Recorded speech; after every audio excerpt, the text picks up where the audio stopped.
Carlos Alberto Indio Solari, allá en Villa Domínico, en el partido de Avellaneda, que fue una sorpresa para algunos y para otros no tanto. Vamos a conversar con Pablo Semán, sociólogo, antropólogo argentino, docente, investigador, ya en comunicación con nosotros con la transición ordenada, y a quien primero saludo, buenos días Pablo, y segundo, ¿a vos te sorprendió que apareciera 1 millón de personas para despedir al Indio? Bueno, primero, buenos días y Buen día. gracias por la invitación. Por favor. Mira, primero, yo no había hecho ninguna previsión, así que no me sorprendió ni me dejó de sorprender. Uh-huh. De hecho, me agarró de sorpresa, digamos, el fallecimiento del Indio, porque si bien todos sabíamos que estaba enfermo, la verdad es que, no sé, lo que me esperaba era otro desenlace con más tiempo, bueno, esas cosas que uno tiene como la esperanza, ¿no? Uh-huh. Entonces, la verdad es que no me pude sorprender, pero no por una cuestión de previsión sociológica. Uh-huh. Después, yo creo que al menos es perfectamente explicable, porque bueno, el Indio, digamos, movía 300.000 personas para un recital en San Luis, claro, ¿no? Entonces, digamos, las magnitudes de las movilizaciones que podía desencadenar una figura así estaban en ese rango. No sé si hubo 1.800.000 o 1.200.000, pero siendo en la capital federal, siendo el fallecimiento y todo eso, era esperable, ¿no? Eso, digamos, más allá de que yo la verdad es que inicialmente lo viví como alguien que digamos que había escuchado toda su vida el Indio Solari. Claro. Sí. Bueno, no toda mi vida, porque empecé a escuchar, digamos, ya a los 20 años y ya había escuchado algo de música, creo. Uh-huh. Claro. Sí, no, para muchos a los 20 no, antes, pero da lo mismo, igual tengo muchísimos años, así que ya era grande cuando lo empecé a escuchar. Uh-huh. No, eso te decía, para muchos son esas cosas en las que sentís una pérdida personal aun cuando no hayas conocido personalmente al artista, ¿no? Uno lo siente propio. Sí, lo que hay ahí es, viste, digamos, uno sí toma conciencia, como siempre pasa cuando una persona muy querida muere, de la magnitud de ese cariño, de la envergadura de ese cariño, ¿no? Y finalmente, a ver, hay una cosa que ocurre en algunos pueblos de África, que es que el nombre de una persona se establece al final de su vida contando toda su historia, ¿no? Y entonces yo diría que en el caso del Indio eso se cumple perfectamente, porque para establecer su nombre faltaba este capítulo que le da un lugar importantísimo en la sociedad y en la cultura argentina.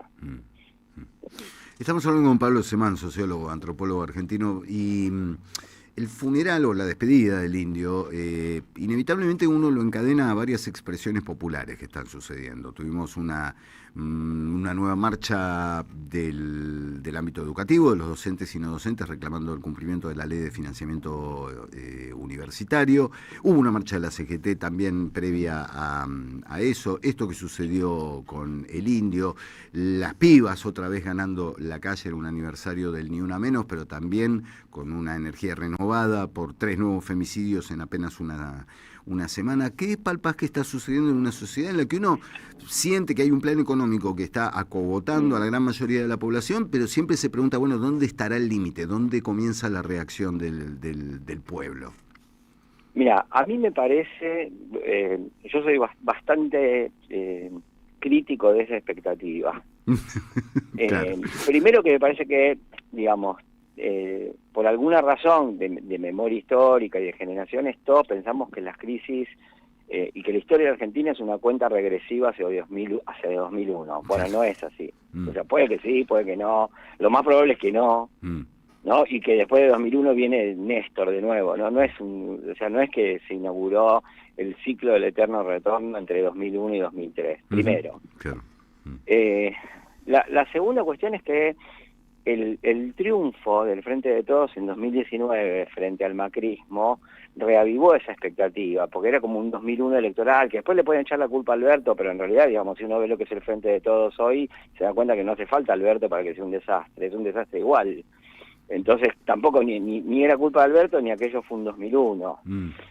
Y tercero, yo desconfío bastante de ese método de agregar movilizaciones muy heterogéneas, que aparte, como yo he ido a todas, y ayer estaba chequeando datos con mis colegas, y que es, a ver, yo, digamos, tengo la ventaja de haberlo dicho. Yo hablé en la ex-ESMA el 22 de marzo y dije que a la marcha del 24 iba a ir mucha gente. En ese momento todo el mundo decía que no iba a ir gente. Tanto que me trataron incorrectamente de optimista.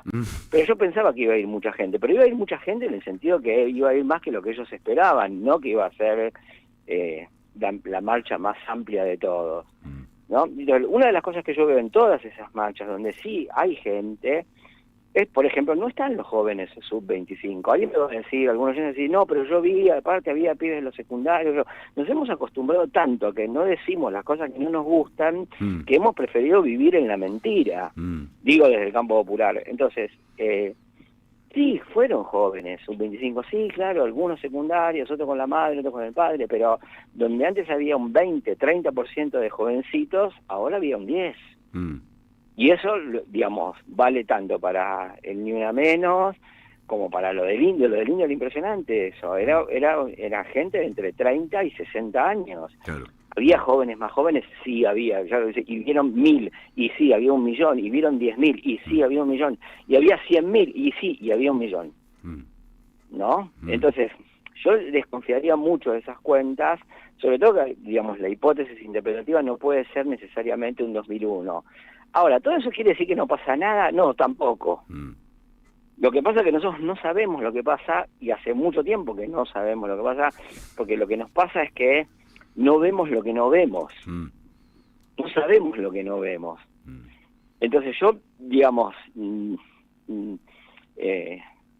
sé, me relaciono críticamente con la hipótesis que te pone eso en una especie de, bueno, ahora empezó el creyendo. Claro. ¿Qué sé yo? La verdad es que no sé.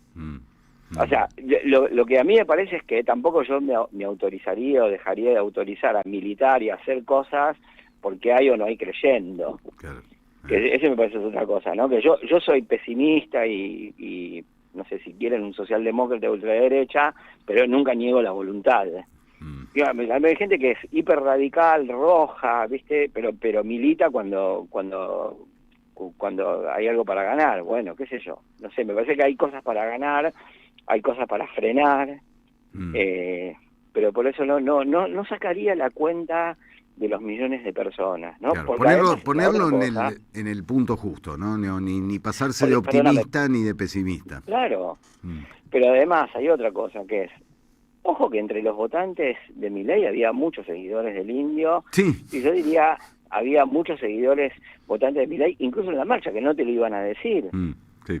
Sí, bueno, lo que vemos en algunos recitales, ¿no, Pablo? Que ves una masa gigante de gente saltando, el que no salta votó a Milei y no te dan las cuentas, decís, che, pero y entonces el efecto Menem, ¿no? Nadie lo había votado después, o sea, hay una cosa culposa. Sí, y además, sumale a eso que, digamos, 1 millón de personas es muchísimo, pero somos 25 millones de votantes, claro, sí. ¿no? Entonces, vos sumás una cosa, sumás otra, lo mismo en las cuentas del conflicto universitario, que no es que yo creo que no haya que, que haya que dejar de litigar en la corte, que haya que dejar de organizar huelgas, todo eso está perfecto. Lo que digo es que, conociendo bien cómo es el mundo universitario, soy profesor, investigo a los jóvenes en el universitario, me doy cuenta que muchos de ellos tienen puntos de contacto con Milei que las cuentas hechas así a la Bartola no contemplan. Hola, ¿no? Pablo, te saluda Sergio Vinieski, ¿cómo estás? ¿Cómo te va? Bien, estaba pensando en eso que decías de el método de sumar marchas, que desconfías un poco. En primer lugar, a mí como reflexión, es la movilización en la Argentina, obviamente que antecede y mucho al 2001, pero a veces estamos buscando saber cuán descontento, cuánto malestar hay entre el pueblo argentino, porque justamente no tenemos un método muy fidedigno para saber, y uno acude a las encuestas, acude a lo que ve en la calle, que si se mueve o no se mueve, y acude también a ver cómo vota la gente.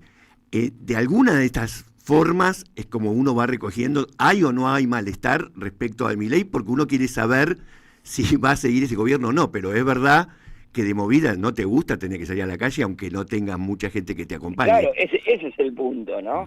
Después hay que ver cómo salís a la calle, con qué ideas salís a la calle, por qué si hay malestar no lográs representarlo, ¿no? Porque yo malestar sí creo que hay. Ahora, una de las cosas que dicen las encuestas es que, y yo lo vengo viendo desde el año pasado, es que puestos entre la espada y la pared, entre continuar este rumbo y volver atrás, digamos, que son las opciones que se le presenta a la gente, bueno, la gente dice continuar con este rumbo. ¿Vos decís una mayoría? Y sí, digamos, y hoy todas las encuestadoras están diciendo que, digamos, Milei es competitivo para una segunda vuelta. No es un invento mío. Y una de sus alternativas de reemplazo es Patricia Bullrich, no el Che Guevara. También es cierto, sube Miriam Bregman, ¿no? Pero yo no, o sea, no veo, no estoy diciendo que está necesariamente reelecto. Lo que digo es que es competitivo porque hay una parte de la sociedad argentina muy importante que se suma al 30% que siempre lo votaría en todas las circunstancias, qué sé yo qué, que se suma a eso y que le da posibilidades de ser competitivo, sobre todo porque la oposición, el resto de la oposición, no logra conjugar en un mismo carril todos los caudales, y de hecho, una parte de lo que se le va a Milei hace crecer al PRO, más allá de si Patricia Bullrich tiene imagen positiva o no, pero mucho de eso hace crecer al PRO, entonces decís, después, viste, pasa como, a ver, si no es una mirada muy CNN del mundo aplicada a nosotros mismos, ¿no? Que es, muchos de nosotros hemos sido espectadores de que hay una elección, no sé, en Bulgaria, en Francia, en Italia, en Yugoslavia, donde se te ocurra, y compiten la izquierda y la derecha. Pero después los partidos que definen son la derecha y el centro de derecha. Claro. ¿No? Y uno dice, no, pero ¿cómo puede ser? Y bueno, puede ser como puede ser acá esas cosas. Sí, esto, a ver, los libertarios son tan salvajes que hacen parecer al macrismo que no fue tan grave, ¿no? O sea, pero fíjate que es impresionante eso, cómo aparece en los medios, que hay medios que eran tradicionalmente, y siguen siéndolo, digamos, conservadores, pero que tienen una prédica flamígera frente a Milei, y en cierta manera están apoyando los cálculos que está teniendo Macri, que no parece no tener algún tipo de apoyo minoritario, pero algún tipo de apoyo que sea, digamos, complementario y suplementario de lo que necesita Milei, y dispuesto a hacerlo valer muchísimo. Claro. ¿Vos cómo ves? Viste que hace poco la OMS... Perdóname, te agrego un otro dato, porque, digamos, las encuestas dicen esto, ¿no? Que es, Milei es competitivo. Pero aparte, otra cosa, que comparado, por ejemplo, con 2001, que es un periodo que yo estudié muy bien en su momento. Vos tomás a los pequeños y medianos empresarios que la están pasando recontra mal, y en aquella época resurgía... Y eso don Néstor Kirchner lo identificó muy bien y lo amplificó, un discurso pro mercado interno.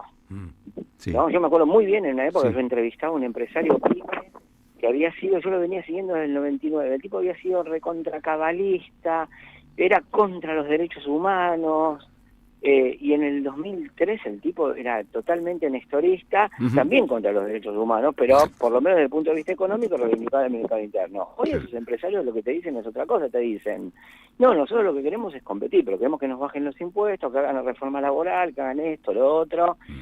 Entonces vos te das cuenta que una parte importante de la población, de los afectados por el gobierno de Milei, no toma las direcciones que hasta ahora le venía ofreciendo Unión por la Patria o sus sustitutos. Bueno, eso es parte del panorama, que la verdad es que a mí no me gusta, pero tampoco tengo la culpa. Claro. Pero, a ver, te hago una especie de salvedad.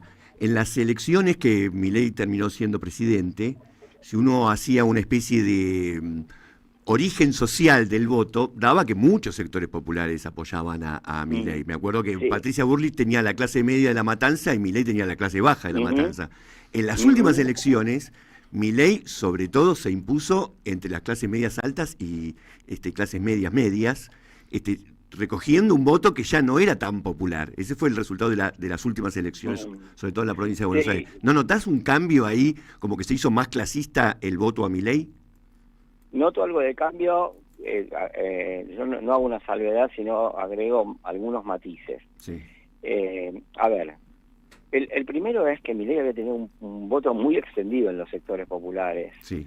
Entonces ahora eso se retrotrajo, no es que desaparecieron los mileístas de los sectores populares, sigue habiéndolos, y la clase media de La Matanza, que es amplia, aunque está golpeadísima, también es parte de ese voto a Milei, ¿no? La segunda cuestión es que, a ver, si uno cuenta la última elección donde ocurre este fenómeno, donde el voto se vuelve más clasista, y yo estoy de acuerdo parcialmente, también tenés un número de no votantes y de ausentes voluntarios, claro, digamos, o casi voluntarios, que es enorme, porque, digamos, a Milei lo votaron 33, o sea, sí, sacó 40%, pero lo votaron 33 argentinos de cada 100 en condiciones de votar. Lo que pasa es que al peronismo lo votaron 23, claro, que es un número que para el peronismo es totalmente inaudito, desacostumbrado, ¿no?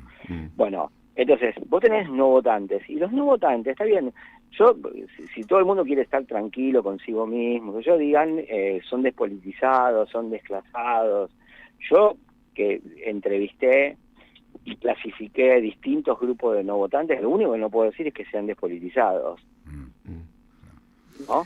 Entre otras cosas, por ejemplo, y volviendo al indio, hay una versión de un anarquismo masivo que no es lector de Kropotkin, ni de Bakunin, ni crítico de Lenin, sino una desconfianza ante el Estado y una confianza en el propio empuje que estaba en los seguidores del indio o en los seguidores de la renga, ¿no? Que es lo que hizo que Milei, por ejemplo, adoptase los temas de la renga aún a rebeldía de lo que decían los temas de la renga o los formadores de los quienes formaban la banda, pero ese anarquismo de desconfianza al Estado, ese anarquismo masivo, es muy politizado. Es gente que está informada. Uno puede decir que están equivocados, que están mal informados, que están desesperanzados, que no les genera grandes esperanzas que esté, no sé, Recalde en la lista de la capital federal. Guarda, ¿no? O sea, me vuelvo loco. Tráigame una urna, me muero por votar a Recalde. No, bueno, esa gente no dice eso.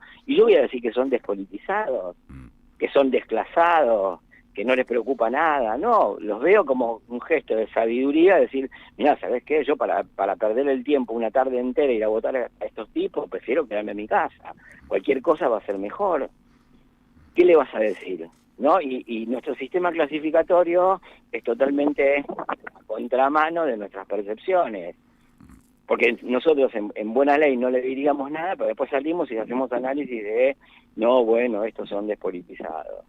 Entonces yo también ahí le pongo un matiz a la decadencia social de la posfamilia. Y el otro matiz, finalmente, porque eso lo comprobé, y lo comprobé duramente, equivocándome de una forma que yo creía que no me iba a equivocar, es que puestos entre la espada y la pared, muchos votantes que no iban a ir a votar y que eran de sectores populares, salieron a salvar a Milei in extremis, ¿no? Y eso pasó sobre todo, y eso a mí me dio una enseñanza durísima, que es, yo había hecho trabajo de campo online sobre votantes del interior y proyecté, porque online uno pierde la sensibilidad, que los que estaban más reacios a votar no iban a ir a votar.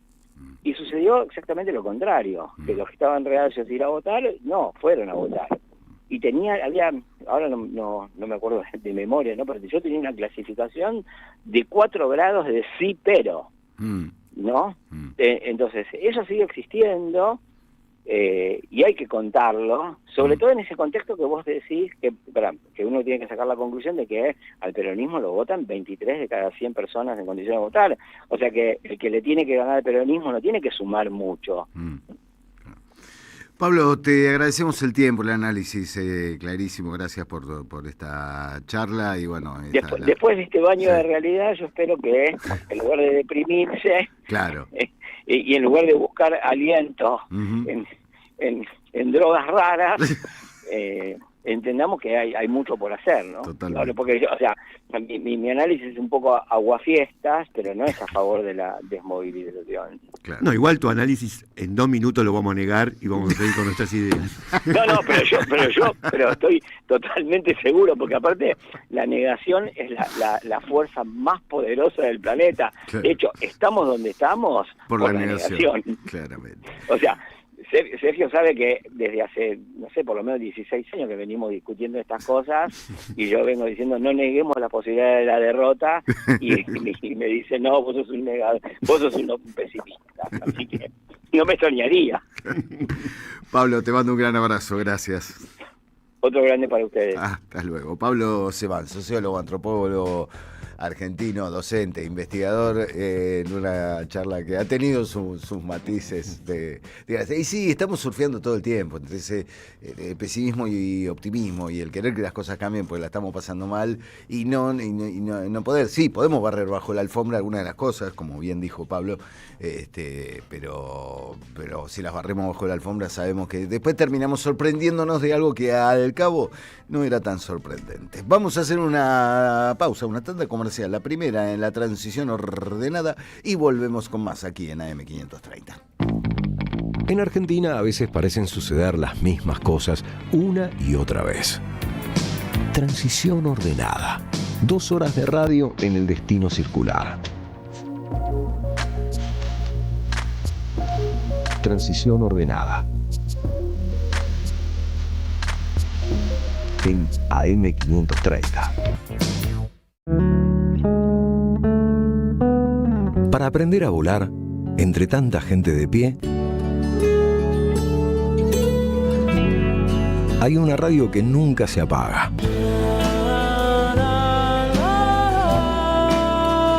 No corras más. Prende la radio. Prendete. AM530. 20 años